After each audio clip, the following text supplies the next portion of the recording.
Hello friends, तो आज हम इस वीडियो में देखने वाले हैं चैप्टर नंबर 9 स्ट्रेट लाइन का एक्सरसाइज 9.1। तो क्वेश्चन 1 देखते हैं क्या है। Draw the coordinator in the Cartesian plane. Okay, एक हमें कार्टेशियन प्लेन में क्या ड्रॉ करना है, कोऑर्डिनेटर ड्रॉ करना है जिसके वर्टाइसेस क्या है। Vertices are -4,5 0,7 5,-5 and -4,-2। Also find its area. तो अभी हम कोऑर्डिनेटर फाइंड करते हैं कि कोऑर्डिनेटर किस तरह सा होगा। एक प्लेन में कोऑर्डिनेटर है तो इधर होगा एक्स एक्सिस, ये होगा वाई एक्सिस, इधर होगा ओरिजिन, इधर है 1 2 3 4। मैक्सिमम देख लेते हैं कि एक्स कोऑर्डिनेट मैक्सिमम कितना है। तो कि एक्स कोऑर्डिनेट मैक्सिमम 5 तक जा रहा है और मिनिमम -4 तक जा रहा है। क्योंकि हमें ग्राफ बनाने के लिए काम लगेगा ना, तो मुझे पता चलेगा मुझे एक्स कोऑर्डिनेट कहां तक लिखने हैं। इधर -4 तक जाने वाला ही है। और वाई कोऑर्डिनेट देख लेते हैं, मैक्सिमम 7 तक जा रहा है, मिनिमम -5 तक जा रहा है, देख सकते हो। तो वैसे ही यहाँ पे 1 2 3 4 5 6 7 -1 -2 -3 -4 एंड -5। अब यहाँ पे सारे वर्टिसेस को प्लॉट करते हैं, सिंपल सा ही है। तो -4,5 सेकंड क्वाड्रेंट में होगा ये पॉइंट -4,5, जिसको हम ए नाम दे देते हैं। ओके, वर्टिसेस का नाम भी दे देंगे। 0,7 वो वाई एक्सिस का पॉइंट होगा, 0,7 ये पॉइंट होगा, इसको हम बी नाम दे देते हैं। और थर्ड वर्टिसेस है 5,-5 5,-5 मतलब कि फोर्थ क्वाड्रेंट, ए पॉइंट होगा 5,-5 सी नाम दे देते हैं। एंड -4,-2 थर्ड क्वाड्रेंट, -4,-2 ए वाला पॉइंट। अब इसको हम ज्वाइंट कर देते हैं तो इस तरह का एक कोऑर्डिनेटर बना।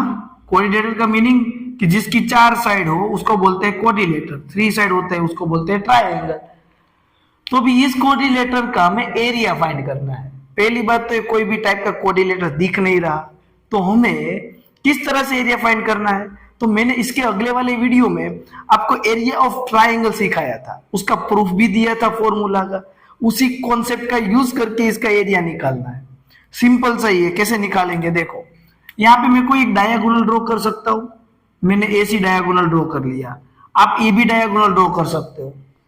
क्रिएट क्या करना था मुझे, 2 ट्राइंगल। अगर मुझे 2 ट्राइंगल मिल गए, एक ऊपर वाला ट्राइंगल और एक नीचे वाला ट्राइंगल, अब इन दोनों का एरिया निकालने का फॉर्मूला तो आप सभी को याद है, निकाल लेते हैं। सबसे पहले ऊपर वाला ट्राइंगल एबीसी का एरिया निकालते हैं। तो मैं इसको बोल देता हूं x1, y1, इसको बोल देते हैं x2, y2 और इसे बोलते हैं x3, y3। अब using the area of triangle वाला फॉर्मूला, तो हम सबसे पहले A1 एरिया निकालते हैं। A1 एरिया जो है मुझे ए ट्राइंगल ऊपर वाले ट्राइंगल का मिलेगा, वैसे ही मैं सिमिलरली नीचे वाले ट्राइंगल का निकालूंगा, दोनों को जोड़ देंगे, कोऑर्डिनेटर का एरिया मिल जाएगा। 1/2 in the bracket x1, formula क्या था, y2 minus y3 plus x2 bracket y3 minus y1 plus x3 bracket y1 minus y2, ए मॉड्यूलस में, क्योंकि एरिया कभी नेगेटिव नहीं होता है ना। तो देखो 1 2 3 2 3 1 3 1 2 यही फॉर्म बनेगा। मैंने याद रखने के लिए आपको सिखाया था टेक्निक कैसे याद रखते हैं। अभी हम सारे वैल्यू है वो पुट करते हैं। 1/2 x1 कितना है, -4 इंटू द ब्रैकेट y2 कितना है, 7 माइनस y3 इज -5, तो माइनस माइनस प्लस 5 होगा, प्लस x2 कितना है 0, तो मुझे लिखने की जरूरत नहीं है। 0 के साथ आप कोई भी नंबर मल्टीप्लाई करते हो तो क्वांटिटी 0 ही रहेगी, सिंपल है। अब बात करते हैं x3 की, तो x3 कितना है 5 और y1 minus y2 5 minus 7। Okay, तो ये होता है 1/2 इंटू द ब्रैकेट। अब देखो 7 प्लस 5 12, 12 4 जा 48, 12 4 जा कितना होता है 48, प्लस 5 माइनस 7 -2 -2 5 -10, तो -58 हुआ, लेकिन मॉड्यूलस की वजह से +58 होगा, तो इसको कट करोगे तो कितना आएगा 29। तो ऊपर वाला जो ट्राइंगल है उसका एरिया में मिल चुका है 29। अब सिमिलरली नीचे वाला ट्राइंगल का निकलते हैं एरिया। अब मैं क्या कर देता हूं, तो ये x2 y2 जो है ना उसको मैं इसको बोल देता हूं x2 y2। ये ट्राइंगल के एरिया वाला फॉर्मूला अप्लाई करेंगे, फॉर्मूला तो ऊपर लिखा ही है, वही फॉर्मूला आएगा। अब A2 एरिया निकालते हैं 1/2 x1 is -4 into the bracket y2 minus y3, तो y2 is -2 minus of -5, तो माइनस माइनस +5 होगा, plus x2 is -4 into the bracket y3 minus y1, -5 -5 plus x3 is 5 into the bracket y1 minus y2, तो 5 minus of -2 तो +2 होगा। इसको solve करते हैं, ये होगा 1/2 -4, ये +3 होगा, -4 ये -10 होता है, कितना होता है -10, प्लस 5 इंटू ये होगा 7, तो ये कितना होगा 1/2 -12 माइनस माइनस +40 +35 है ना। अब 40 + 35 75 होगा, 75 - 12 ये कितना होता है 75 - 12, ये करोगे तो कितना होगा 63 डिवाइड बाई 2 3 पॉइंट कितना होगा 30, 1 का डबल होता है 30, 1 का डबल 62 होता है 31.5 है ना, 31.5। अब इन दोनों को ऐड कर दोगे तो एरिया ऑफ कोरिलेटर मिल जाएगा A1 प्लस A2 करके, A1 है 29 और ये 31.5, एडिशन करोगे तो कितना होगा 1 इधर ऐड कर दो 60.5, एरिया क्या मिला 60.5। अगर हमें रेशनल फॉर्म में लिखना है तो मतलब P/Q फॉर्म में, तो 121/2 ऐसा होगा, है ना, 121/2 करोगे तो 60.5 आएगा। ओके, तो इस क्वेश्चन में कोई डाउट या कंफ्यूजन है तो मुझे आप कमेंट करके पूछ सकते हो। अभी हम नेक्स्ट क्वेश्चन देखते हैं। तो क्वेश्चन नंबर 2 देखते हैं। 2 में क्या है, the base of N equilateral triangle with the side 2a lies along the y axis. एक इक्विलेटर ट्राइंगल है, इक्विलेटर ट्राइंगल में तीनों साइड ट्राइंगल की इक्वल होती है और हमें यहाँ पे बता भी दिया है कि वो साइड की लेंथ कितनी है 2a है, और वो जो है lies along the y axis, मतलब कि वो क्वाड्रिलेटर ट्राइंगल है, वो सॉरी इक्विलेटर ट्राइंगल, क्वाड्रिलेटर बोल गया बोल से, इक्विलेटर ट्राइंगल है, उसका बेस है वो y एक्सिस पे लाई कर रहा है, such that the mid point of the base is at the origin. अब कोई भी इक्विलेटर ट्राइंगल का मिड पॉइंट और एल्टीट्यूड दोनों सेम होते हैं, मतलब इसकी अगर हम फिगर ड्रॉ करें तो फिगर किस तरह की होगी, देखो ये y एक्सिस है और ये जो इक्विलेटर ट्राइंगल है उसका बेस भी कौन सी एक्सिस पे है, y एक्सिस पे ही है, ये क्या है x एक्सिस। अब मैं इधर इक्विलेटर ट्राइंगल ड्रॉ करने जा रहा हूं, ध्यान से देखना। अब ये यहां से यहां तक एक इक्विलेटर ट्राइंगल का बेस ड्रॉ किया मैंने, जिसकी पूरी लेंथ कितनी है 2a है, लेकिन उस बेस का मिड पॉइंट ओरिजिन है, मतलब कि ये 2a का मिड पॉइंट अगर मैं इधर कोई मान लू तो ये ओरिजिन होगा 0,0, तो मुझे आप बता सकते हो ये लेंथ कितनी हो जाएगी, a हो जाएगी, a लेंथ भी कितनी हो जाएगी a, क्योंकि वो मिड पॉइंट है, मिड पॉइंट की वजह से दोनों इक्वल पार्ट हो जाते हैं लेंथ का, तो 2a का हाफ होता है a, तो इसके कोऑर्डिनेट्स क्या हो गए 0,a और इसके कोऑर्डिनेट्स 0, माइनस है, इतना क्लियर है। और such that the mid point at the base is at the origin find the vertices of triangle. अगर इधर हम वर्टाइसिस फाइंड करें ट्राइंगल का तो इक्विलेटर ट्राइंगल है, इसीलिए इस तरह का होगा ये, क्यों मैंने वो वर्टाइसिस एक्स एक्सिस पे ही लिया? उसका एक रीजन है, उसका एक रीजन है। क्या? इक्विलेटरल ट्रायंगल का अगर ये मिड पॉइंट हुआ ना, तो उसमें से निकलने वाली लेंथ जो है वो 90 डिग्री पे इधर कट कर रही है एक्स एक्सिस वाई एक्सिस को, तो उसका एल्टीट्यूड भी सेम होता है, मीडियन और एल्टीट्यूड सेम होता है। तो मीडियन ये है ना, इसका मीडियन 90 डिग्री पे होगा, तो 90 डिग्री पे एक्सिस का ही कोऑर्डिनेट्स आने वाला है, तो x, 0 होगा। अब मुझे सिर्फ x निकालना है, क्योंकि मैंने ट्रायंगल के दो वर्टिसेस तो निकाल लिए, एक 0, a, दूसरा 0, माइनस है, निकलना रहा a। अब आपको पता है a भी 2a लेंथ ही है, तो डिस्टेंस फॉर्मूला यूज करते हैं।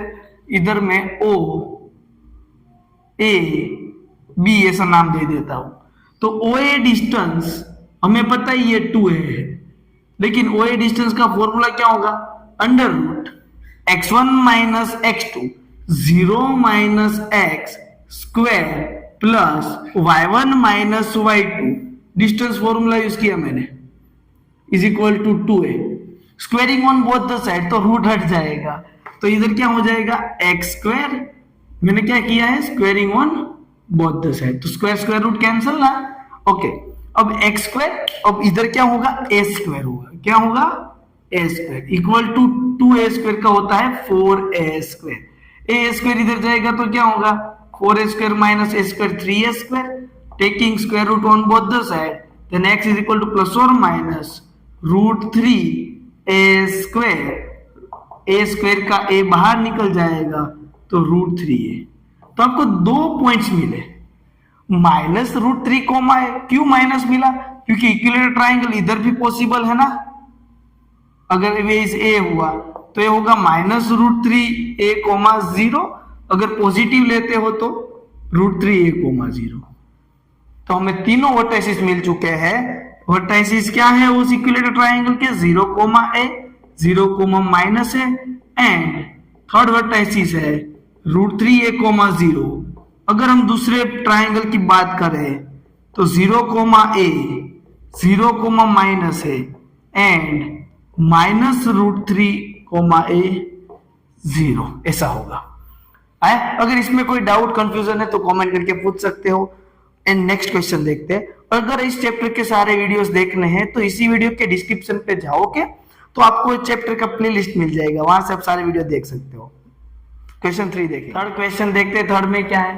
Find the distance P and Q। ये दो पॉइंट्स है P एंड Q, उन दोनों के बीच में डिस्टेंस फाइंड करना है। लेकिन यहाँ पे आपको दो कंडीशन गिवन है, उसकी करस्पॉन्डिंग हमें उसका डिस्टेंस निकालना है। कंडीशन देख लेते हैं क्या है। अगर ये जो PQ है ना, वो लाइन है, वो parallel to the y axis है, बाद में आप डिस्टेंस निकालो। मतलब कि मैं अगर इसके फिगर से समझाऊं आपको तो ये इजीली समझ में आएगा। ओके, तो सबसे पहले x axis and y axis draw कर लेते हैं। ए क्या है? x एक्सिस है, ए क्या है? y एक्सिस है, और P एंड Q दोनों पॉइंट है, उसमें से पास होने वाली जो एक लाइन है वो parallel to the y axis है। मतलब कि मैं यहाँ पे अगर एक लाइन ड्रॉ करूंगा, जो लाइन होगी वो पैरेलल टू द क्या होगी? y एक्सिस होगी, पैरेलल टू y एक्सिस। और P पॉइंट यहाँ कहीं पे भी होगा, उसके कोऑर्डिनेट्स है x1, y1। Q पॉइंट है, उसके कोऑर्डिनेट्स है x2, y2। अब इन दोनों के बीच का डिस्टेंस निकालना है। तो मेरी बात आप ध्यान से देखिए, अगर ये x1 डिस्टेंस है तो x1, y1 है, उसका मीनिंग ये होता है कि ओरिजिन टू ये डिस्टेंस x1 हुआ। मानते हो आप लोग? पक्का। सिमिलरली अगर ये x2 पॉइंट हुआ तो यहां से यहां तक का डिस्टेंस क्या होता है? x2। तो आप देख सकते हो डिस्टेंस x1 एंड x2 क्या है।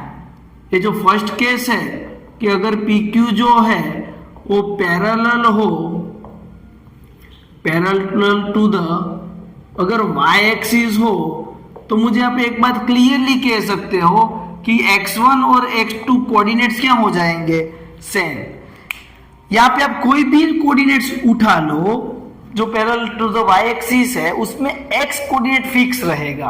पक्की बात? यस। तो अगर मैं इसका डिस्टेंस निकालूं तो PQ distance is equal to distance formula x1 minus x2 square plus y1 minus y2 square, ऐसा है फॉर्मूला। अब x1 और x2 दोनों सेम है, सेम नंबर में से सेम नंबर माइनस करोगे तो 0 होता है, 0 का स्क्वायर 0 ही रहेगा, तो बच्चा है क्या सिर्फ y1 माइनस y2 उसका square, square square root cancel, तो आएगा y1 माइनस y2। ये आंसर नहीं है। आप बोलोगे क्यों सर नहीं है? डिस्टेंस कभी नेगेटिव नहीं होता बच्चों, इसीलिए हम ये लेंगे पॉजिटिव।